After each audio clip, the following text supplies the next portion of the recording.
Hello दोस्तों, राधे राधे। तो आज हम बनाने जा रहे हैं ये सूरन की सब्ज़ी। ये देसी सूरन है।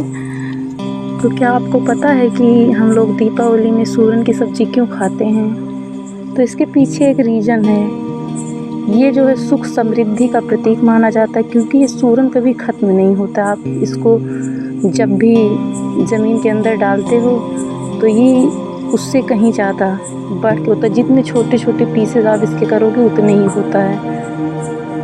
ये जैसे कि जीवों में होता है ये कोशिकी, सेम उसी की तरह है। और ये सुख समृद्धि का प्रतीक है, इसलिए दीपावली पे हम इसे खाते हैं। अब आ जाइए साइंटिफिक रीज़न इसका जो है, तो इसमें प्रोटीन, कैल्शियम, फास्फोरस और सारे गुण इसमें मौजूद हैं। इसीलिए अगर हम इसकी एक कटोरी सब्ज़ी खाते हैं तो समझ लीजिए हमको सभी सब्जियों से ज़्यादा प्रोटीन, वसा, मतलब सब कुछ हमें प्राप्त होता है। उसमें फास्फोरस होता है, जो कि हमारे पूर्वजों ने एक दिन ही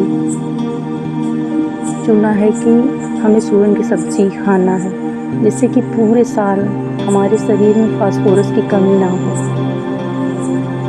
तो अगर हम एक दिन एक कटोरी सब्ज़ी खा लेंगे तो साल भर हमें इसकी आवश्यकता नहीं पड़ेगी। लेकिन सूरन में वो सूरन देसी होना चाहिए। आजकल तो इसके दूसरे रूप आ गए हैं मार्केट में। तो आप ज़रूर से इसे खाइए। और गांव में बहुत लोग बोलते भी हैं कि जो सूरन सब्ज़ी नहीं खाता है उसे कुछ ऐसा इंसेक्ट में कुछ बन जाता है। ऐसा कुछ नहीं होता है।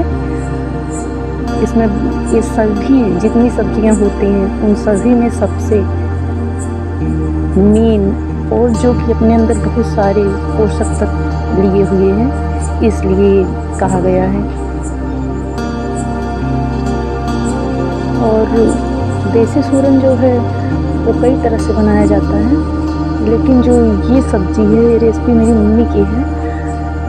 मम्मी मेरी इसी तरह बनाती थी। तो इसको हम बाँस या अमरूद, किसी मतलब इन दोनों में से कोई भी पत्ता लेके नीचे आपके पास जो भी हो, भगोना हो या कुकर हो, उसमें नीचे उसे रख के उसके बाद नमक डालेंगे और फिर उसके पीसेस को रख देंगे और उस पर नमक डालेंगे।